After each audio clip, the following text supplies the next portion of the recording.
Ассаламу алейкум. Это Магомед Ялхаро, гильдия гидов Ялхаро. Мы спускаемся с Хунзарского плато и видим вот эти великолепные террасы. На закате они выглядят выпуклыми. Прям не верится, что это дело рук человеческих.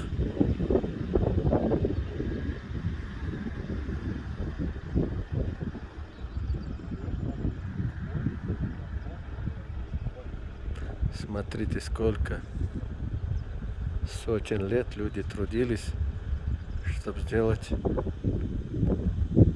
вот такие вот. Сейчас я увеличу. Смотрите.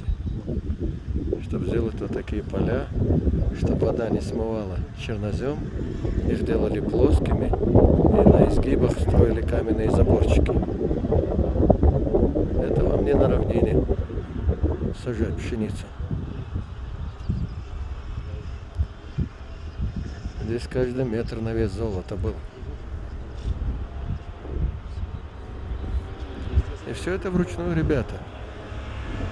Кирка, лопата, кувалда. Кирка, лопата, кувалда. Вырубали скалы, ровные площадки, потом на спинах носили туда землю. А чтобы земля не смывалась, строили маленькие заборчики из тех же камней, из которых вырубали из скалы. Видите, вот эти площадки. Их выравнивают по уровню, чтобы... А здесь вообще просто срезали верхушку горы.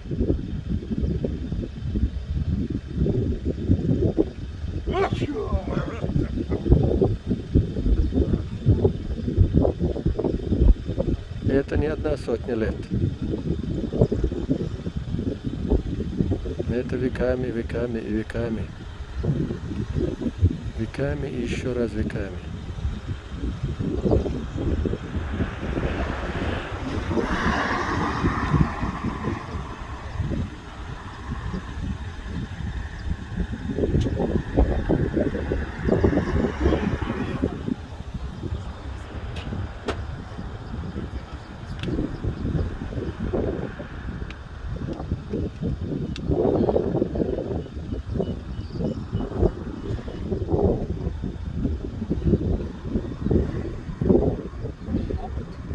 Едем.